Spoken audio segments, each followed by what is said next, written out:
एक पेगासस जासूसी जो इजरायली हथियार है, उसकी जासूसी की ताकत से किस तरीके से हमारे देश में सुप्रीम कोर्ट को भी प्रभावित किया जा चुका है। और दूसरा जिक्र करूंगा खबर को दबाने के लिए किस तरीके से देश में दलितों को, महिलाओं को, आदिवासियों को, मछुआरों को और मुसलमानों को बलि का बकरा बनाया जाता है। इन दो मुद्दों पर मैं आज आपके सामने बात रखूंगा और देश की 139 करोड़ आबादी में आप सबके समक्ष जितने देश के जिन करोड़ों करोड़ नागरिकों को जानकारी है कि हमारे देश में किस तरीके से सुप्रीम कोर्ट के न्यायाधीश रंजन गोगोई यौन उत्पीड़न के मामले में फंस चुके थे, उन पर छोड़ता हूं कि पेगासस जासूसी की ताकत का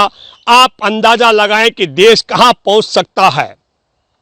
और दूसरा, जिनको हाथरस में आपको मालूम होगा कि एक लगभग कागजातों में तो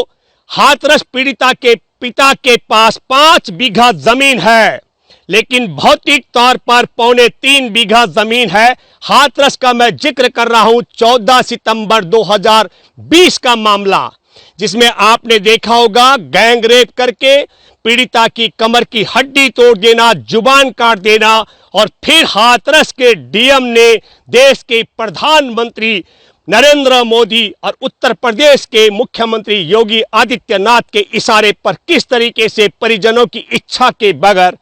पीड़िता के शव को देर रात को ठिकाने लगाया, मतलब सबूत मिटाया। तो पहला जिक्र करते हैं हम सुप्रीम कोर्ट के न्यायाधीश रंजन गोगोई का, जिन पर 19 अप्रैल 2019 को जूनियर कोर्ट असिस्टेंट ने यौन उत्पीड़न का आरोप लगाया, जिस महिला की नियुक्ति मई 2014 में हुई थी और 2018 में रंजन गोगोई के आवासीय कार्यालय में उनकी ड्यूटी थी और वहां पर यौन उत्पीड़न के आरोप में महिला ने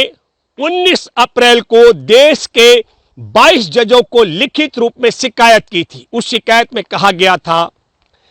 कि रंजन गोगोई यौन संबंध बनाने के लिए दबाव डाल रहे हैं,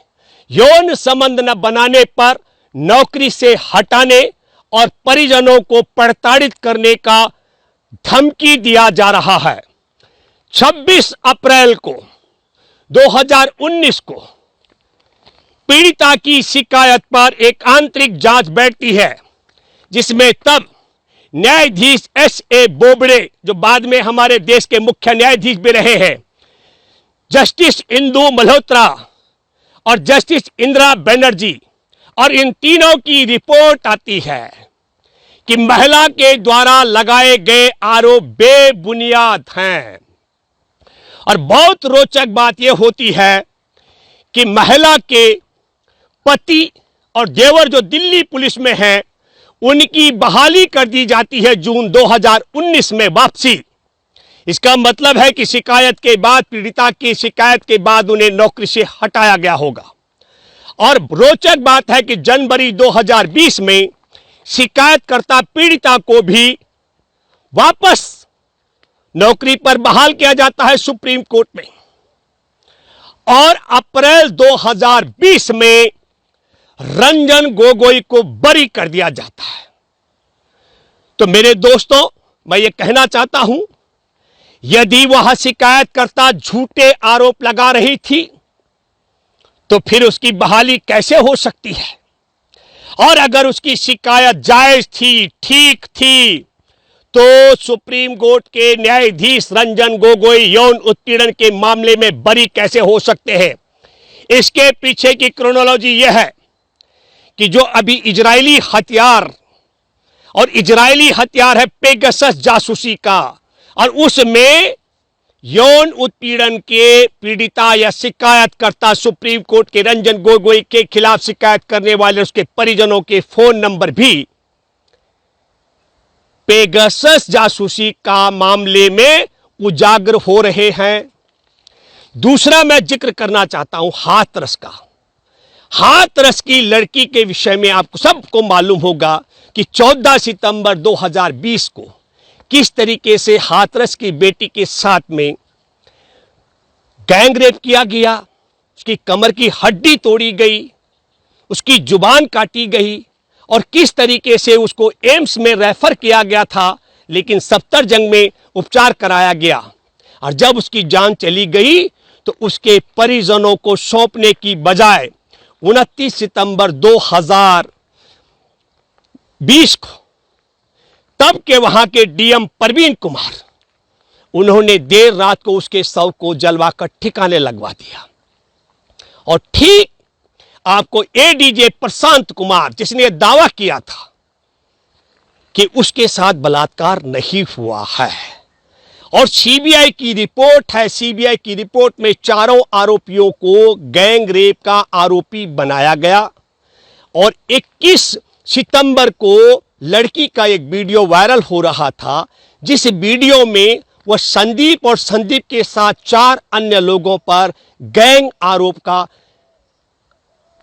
गैंग रेप का आरोप लगा चुकी थी। तो जो पीड़िता थी उसके आरोप को दरकिनारे कर और किस तरीके से डीएम ने पीड़िता के शव को ठिकाने लगाया, ये बात मैं इसलिए करना चाह रहा हूं। हमको सोचना चाहिए जातिगत मामला है कि नहीं। ऐसे कैसे हो सकता है कि एक पीड़िता गैंग रेप पीड़िता हो और उसने अपनी बात अपने बयान दिए, और तब एडीजे प्रशांत कुमार, तब हम ये कहना चाहते हैं कि सुप्रीम कोर्ट के रंजन गोगोई यदि यौन उत्पीड़न के आरोपी हैं तो भारतीय जनता पार्टी के राज्यसभा सदस्य और जेल जाने की बजाय वो राज्यसभा के सदस्य कैसे बन गए? और यदि वो यौन उत्पीड़न के आरोपी नहीं है तो फिर शिकायतकर्ता महिला की बहाली कैसे हो गई? यह सवाल आपको और मैं आपको बताना चाहता हूं। इसकी तह में अगर हम जाएंगे तो ये ताकत है पेगासस जासूसी हथियार की, जो अमेरिकी इजरायली हथियार है। और फिर मैं ये कहना चाहता हूं कि अप्रैल 2019 से लेकर के और ठीक अप्रैल 2020 तक जो फैसले किए गए हैं, मैं कहना चाहता हूं रंजन गोगोई के माध्यम से मैं अपील करता हूं सुप्रीम कोर्ट में बैठे मुख्य न्यायाधीश, आप सुनवाई कर रहे पेगासस के मामले में। मैं पेगासस के मामले में यह इजरायली जासूसी हथियार की जांच के लिए जो सुप्रीम कोर्ट का दरवाजा खटखटाने वाले देश के बुद्धिजीवी और वकील हैं, मैं आप सबों से भी अपील करता हूं, क्यों नहीं अप्रैल 2019 से लेकर के यौन उत्पीड़न के मामले में फंसने के बाद से लेकर के और यौन उत्पीड़न के मामले से बरी होने के बीच में अप्रैल 2020 में जितने भी फैसले रंजन गोगोई ने दिए हैं, उन सब की समीक्षा की जानी चाहिए। और मैं एक बात और कहना चाहता हूं कि आजादी के 66 वर्ष बाद भूमि अधिग्रहण पुनर्वास पुनर्स्थापना के लिए जो कानून बना, उसकी धारा 24(2) की व्याख्या बदलने के लिए भी मुझे लगता है कि इजरायली हथियार पेगासस की जासूसी का शिकार बनाया गया है अरुण कुमार मिश्रा और उनके साथ बैठे जजों को। अन्यथा यह कैसे संभव हो सकता है कि 66 वर्ष बाद बने कानून में बड़ा साफ प्रावधान है कि 5 साल तक यदि भौतिक कब्जा नहीं लिया गया होगा तो धारा 24(2) के तहत अधिग्रहण रद्द माना जाएगा, और यदि भौतिक तौर पर कब्जा ले लिया हो लेकिन मुआवजा न दिया हो तब भी जमीन का अधिग्रहण रद्द माना जाएगा। लेकिन पूरी व्याख्या बदल दी गई है और तमाम जो लाभ हमारे देश में आजादी के 66 वर्ष बाद प्रभावित तबकों को मिले थे, उनसे उनको वंचित करने का षड्यंत्र किया गया है। मैंने ये बात इसलिए कही कि मैं ये मानता हूं कि हाथरस में सितंबर का मामला और बिहार चुनाव का भी 25 सितंबर को बिगुल बजना, तो 25 सितंबर को चुनाव का बिगुल बजता है, 29 सितंबर को डीएम हाथरस की पीड़िता का शव जला देते हैं। ये मैं दावे के साथ में कह सकता हूं, क्योंकि 15 जून को गलवान घाटी में निहत्थे बिहार रेजिमेंट के 20 जवानों को की पीट कर हत्या कर दी गई थी। और नरेंद्र मोदी की सरकार ने इस खबर को बिहार रेजिमेंट में बिहार के चुनाव में खबर को खबर से दबाने के लिए और योजनाबद्ध तरीके से डीएम को आदेश देकर के पीड़िता के शव को जलवाया है। और अब जब पेगासस का मामला हो रहा हो और लोग इसमें सब के सब पूरे देश चिंतित हो, तब राजधानी दिल्ली में जहां 3 दिन बाद सेवानिवृत्त होने वाले राकेश अस्थाना को पुलिस आयुक्त बनाया गया, और राकेश अस्थाना जिस दिल्ली के पुलिस आयुक्त हैं वहां 9 वर्ष की दलित की बेटी के साथ में गैंगरेप शमशान घाट में उसकी हत्या करना और उसके शव को ठिकाने लगाना और पुलिस के द्वारा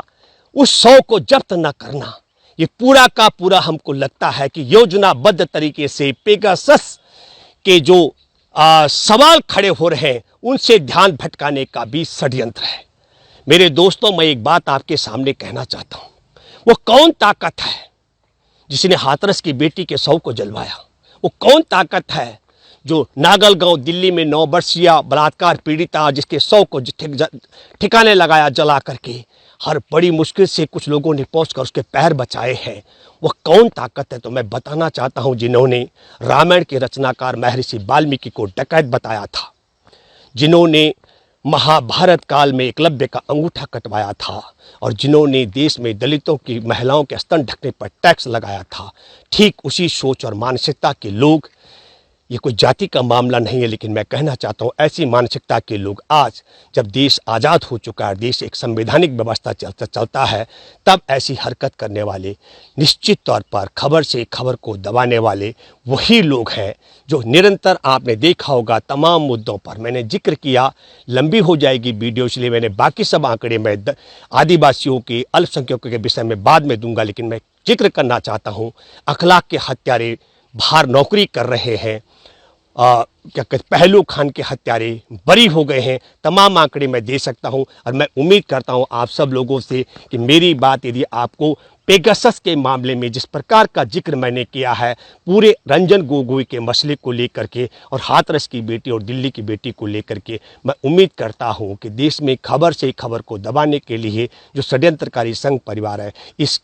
इससे देश को मुक्ति दिलाने के लिए और देश के किसान, आदिवासी, मछुआरे, दलित, भूमिहीन सबको न्याय दिलाने के लिए देश के सब लोग एकजुट होंगे। धन्यवाद। जय जवान जय किसान।